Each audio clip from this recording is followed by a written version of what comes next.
नमस्कार, आप देख रहे हैं अपना भारत 24 न्यूज और मैं हूं आपके साथ ज्योतिका। आइए रुक करते हैं खबर की ओर। राजस्थान के दौसा जिले के बालाजी थाना क्षेत्र से 7 वर्ष बाद जिंदा मिली आरती को मथुरा पुलिस बुधवार को कोर्ट में पेश करने के लिए ले गई।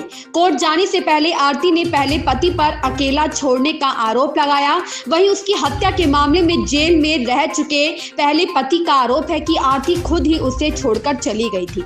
मूल रूप से जालौन के उर्रई की रहने वाली आरती 2015 में अपने पिता सूरज प्रसाद गुप्ता और मां के साथ वृंदावन आई थी।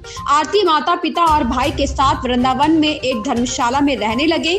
आरती की मानसिक स्थिति सही ना होने पर उसके माता पिता इलाज के लिए बालाजी गए, जहां उसकी मुलाकात सोनू से हुई। बालाजी के रहने वाले सोनू से आरती ने बांदी कुई कोर्ट में शादी कर ली। शादी के 3 दिन बाद आरती अचानक गायब हो गई। इससे पहले आरती 5 सितंबर 2015 में वृंदावन से अचानक गायब हो गई थी, जिसके बाद पिता ने वृंदावन कोतवाली में उसकी गुमशुदगी की एफआईआर दर्ज करा रखी थी। इस मामले में पुलिस जांच कर रही थी कि मार्च 2016 में थाना मगोर्रा क्षेत्र में एक महिला का शव नहर में मिला था, जिसकी जानकारी मिलने पर आरती के पिता मगोर्रा थाना पहुंचे और फोटो देखकर मृत मिली महिला को अपनी बेटी बता दिया। इसके बाद पुलिस ने पिता द्वारा दर्ज कराई एफआईआर में हत्या की धारा बढ़ाते हुए आधार पर सोनू और उसके दोस्त गोपाल को गिरफ्तार कर लिया। बालाजी के रहने वाले आरती के पूर्व पति सोनू और उसका दोस्त गोपाल को पुलिस ने मथुरा कोर्ट में पेश किया, जहां से दोनों को जेल भेज दिया। 1.5 वर्ष तक जेल में रहने के बाद दोनों की जमानत हो गई। जमानत मिलने के बाद सोनू और गोपाल ने आरती की तलाश की और उसे नवंबर 2022 में तलाश कर लिया। बुधवार को वृंदावन कोतवाली पहुंचे सोनू और गोपाल ने बताया कि उन्होंने आरती की हत्या नहीं की थी, इसलिए विश्वास था कि वह मरी नहीं है, इसलिए आरती की तलाश कर रहे थे। सोनू ने बताया कि वह आरती के तलाश के लिए कभी सब्जी वाला तो कभी ऊंट गाड़ी चलाने वाला बनकर बालाजी के आसपास के गांव में तलाशते थे। इसके बाद जब पता चला कि आरती वेशाला गांव में है तो फिर इंदिरा आवास दिलाने के बहाने कागज लिए और खुलासा हो गया। वृंदावन कोतवाली पहुंचे सोनू ने बताया कि शादी के 3 दिन बाद जयपुर घूमने जाने के लिए बस स्टैंड पहुंचे। इसी दौरान वह पानी पीने के लिए गया और जब वापस आया तो आरती नहीं मिली। सोनू ने बताया कि आरती खुद गायब हुई थी। वहीं सोनू द्वारा लगाए गए आरोपों को नकारते हुए आरती ने बताया कि सोनू ने ही उसे हिंडौन जाने वाली बस में बैठाया था। जिंदा मिली आरती की फर्जी हत्या के मामले में जेल जा चुके सोनू और गोपाल ने बताया कि 2016 में जब वृंदावन पुलिस उनको गिरफ्तार करके लाई तो पुलिस ने बहुत टॉर्चर किया। सोनू के नाखून प्लास से उखाड़े गए, धमकी दी गई कि अगर हत्या करने की बात नहीं कबूली तो एनकाउंटर कर देंगे। पुलिस के टॉर्चर से घबराकर दोनों ने हत्या करना कबूल कर लिया था। सोनू और गोपाल ने बताया कि उनको उस वारदात की सजा मिली जो उन्होंने की ही नहीं थी। इस मामले की सीबीआई जांच हो और उन पुलिस कर्मियों को सजा मिले जिन्होंने सही जांच न कर निर्दोष जेल भेज दिए। प्रताप सिंह की रिपोर्ट। कहाँ के रहने वाले हो? मेहंदीपुर बालाजी। क्या घटना हुई थी आपके? घटना ऐसे थी कि हमारी बम्बई वाली धर्मशाला के पास में एक दुकान थी। दुकान पे धर्मशाला के अंदर एक लड़की और एक बुड्ढा गए थे किसी परेशानी के कारण। तो वो रही है ना, तो मेरी दुकान पे सोनू नामक एक लड़का रहता था, तो उससे जान पहचान हो गई और उससे कुछ प्रेम संबंध हो गए। कुछ दिन बाद उसने उससे कोर्ट मैरिज कर ली थी। कोर्ट मैरिज करने के बाद 8-7 दिन उसके साथ रही, फिर अचानक कुछ डिमांड की थी पैसे दे लेगी, वो लापता हो गई। उसके बाद तलाश की, कहीं नहीं मिली सोनू को। तो उसके बाद हम पे वृंदावन थाने से हमें उठा लिया गया था। दोनों को उठाने के बाद पूछताछ के बाद फिर हमको सीधा जेल भेज दिया था। किस मामले में जेल भेजा था तुम? 302 लड़की के मर्डर में कि आरती को तुमने मारा है।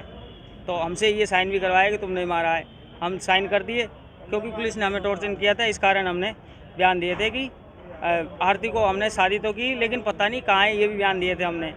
फिर हमको अंदर भेज दिया था उन्होंने। तो कितने साल रहे थे जेल में? हाँ जी, मैं 9 महीने रहा, सोनू 18 महीने रहा था। अच्छा, तो अब उसके बाद हमें पता था कि लड़की जीवित है, तो काफ़ी दिन ढूंढने के बाद हमें प्रयास हुआ, अब उसको प्रूफ किया है हमने कि जिंदी है। कहाँ से लेके आए हैं आप लोग? विशाला गांव मेहंदीपुर बालाजी से। मेहंदीपुर बालाजी जी। तो ये वहाँ का दूसरे के साथ में रह रही? हाँ, और किसी से साथ कर ली थी, उसके साथ कोर्ट मैरिज करके भी रह रही थी।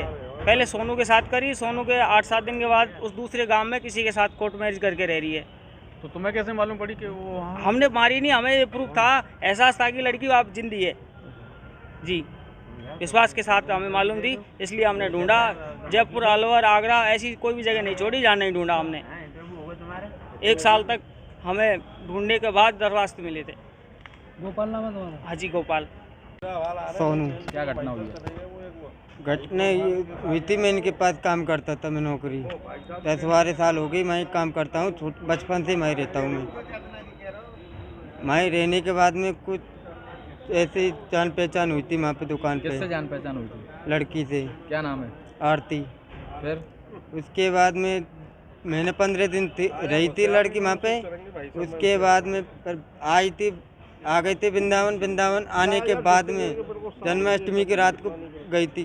पूरी रात कॉल किया था लेकिन मैं नहीं उठा नहीं पाया, लेकिन सुबह कॉल किया, बोला आप बांदी को आ जाओ। बांदी को मैं नहीं गया पाया, पर वो महुआ आ गई थी। वो कॉल करते करते महुआ मिली थी मेरे पास। तो महुआ अकेली गई थी नहाते तो। मतलब मथुरा से? हाँ जी। तो फिर मुलाकात करने के बाद क्या हुआ? इसने 2-3 दिन में कोर्ट मैरिज करा ली। उसके बाद में 2-3 दिन पीछे कोर्ट मैरिज हो गई थी आपकी और उसकी? जी। फिर उसके बाद में 2-4 दिन घर रुकी थी। उसने डिमांड करी थी, बोला मुझे 50,000 दो, जमीन नाम करा और 4 पहिया गाड़ी दो। मैंने कह दी है जैसे है, हमारे पास रोटी सब्जी है के अलावा कुछ नहीं मिलेगा, मेरे पास ही कुछ नहीं है, जब मैं कहाँ से दूँ बताओ। फिर क्या हुआ? पर उसके बाद में चली गई, 2-4 दिन रुक के उसके बाद में चली गई। कहाँ से मिली है लड़की? वो महुआ से गायब हो गई थी। महुआ से? जी। तो तुम्हें कैसे सूचना मिली? सूचना एक माँ का एक काम करता है, इसलिए हमने सूचना लगाई थी। जब जाके मालूम पड़ा वहाँ पे जाके कि किसी और के साथ रह रही? जी। कितने साल रहे जेल में? 1.5 साल। 1.5 साल? जी। मामला था जो कि एक महिला मतलब 2015 में मर चुकी थी, अब वो महिला दोबारा पुलिस ने पकड़ के लेके आए। क्या है पूरा मामला? एक्चुअली ये महिला जो है, इसके बारे में इसका मुकदमा मैंने लड़ा पूरा, और फिर इसकी बेल भी यहाँ से खारिज हुई। हाई कोर्ट से इस लड़के की बेल हुई। जो गोपाल नाम का लड़का था, इसने मुलजिम बताया था, वो रॉन्गफुल था पूरी तरीके से, और उसको जेल भी भेजा गया गलत तरीके से। हमने उस समय आर्गूमेंट भी ठीक किया था, कोर्ट के सामने साक्ष्य भी सही रखे थे, लेकिन कोर्ट को पुलिस के द्वारा सही साक्ष्य प्रकट नहीं किए गए, सही बात नहीं बताई गई। पुलिस ने सारे फैक्ट छिपाए उसमें और अपनी इतनी कर ली, यानी कि इस महिला की जो है देखा जाए तो पोस्टमार्टम था, पोस्टमार्टम रिपोर्ट ये कहती थी ये महिला वो नहीं है जो कोई मृतक पाई गई है। जो महिला आज आप पकड़े हो, जो आई है महिला पकड़ के आई है, ये महिला वही थी। इसके बारे में मैंने बोला था वो महिला जीवित है, वो महिला नहीं मरी, किसी तीसरे के साथ जयपुर या राजस्थान में दौसा में कहीं रह रही है, और आज ये पकड़ के आई है, ये बात सही है। और ये गलत थी, उस आदमी लड़के ने 2-3 साल जेल भुगती, गलत रहा उसके साथ, 1.5 साल लगातार जेल रहा वो, उसके बाद भी जेल रहा। और ये मेरा कहना है इस तरह से पुलिस की लापरवाही कहूँ इसे, या मैं ये कह सकता हूँ कि ये प्रशासनिक कमी आ रही है इसमें, इस त्रुटि के कारण ये आदमी जेल रहा है इतने दिन।